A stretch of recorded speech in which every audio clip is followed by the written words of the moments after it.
Opisyal na pinasumula ng programa sa pagbubukas ng Municipal Town Meet 2024 ngayong araw, Setyembre 14 sa Mauban Gymnasium na may temang epektibong programang pampalakasan, paigtingin atletang Maubaning pahusayin.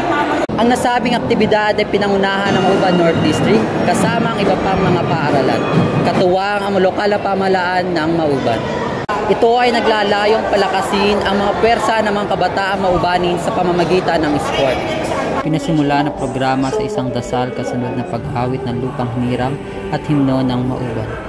Nagbigay ng pambungad na pananalita ang PSDS ng Mauban North District na si Ma'am Aurea Gandia at sinunda ng mensahe ni Konsehala Yoli Santayana bilang representante ng butihing vice-alkalde na si Galang-Galang Alwin Sardea.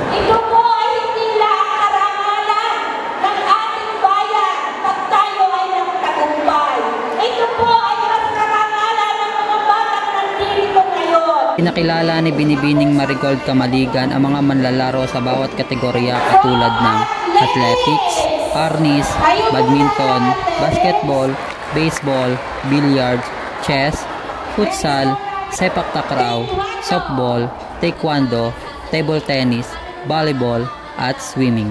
Pinangunahan naman ni Ginoong Sherwin A. Vargas, Principal 1 ng Liwayway National High School, ang pagpapakilala at panunumpa ng mga tournament managers, coordinators at mga opisyales ng bawat laro. Sa kalagitnaan ng programa ay pinaywatig ng school head in charge sa sport na si Ma'am Mildred Villamayor ang kanyang suporta sa mga manlalarong Maubanin.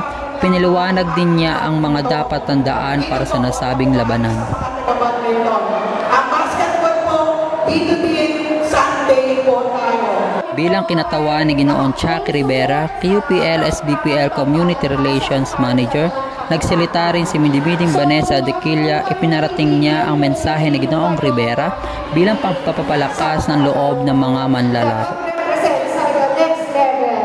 Nagbigay din ng mensahe ng kanyang suporta si Ginoong Juan Lorenzo Kuya Jenso Pastrana, Municipal Sport Coordinator at representante ng butihing punong bayan Kagalang-Galang, Mayor Ninong Erwin Pastrana. Tandaan natin lahat na ang tunay na tagumpay ay nasa ating pagsasama at pagbibigay ng ating buong kakayahan sa mga larong ito.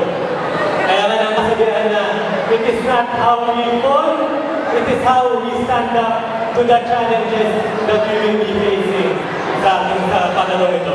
Ako si Johnny Sangkap at ito ang Balitang Saliw-Siw, tagapaghatid ng mga balitang may kabuluhan at katotohanan sa bayan ng Mauban.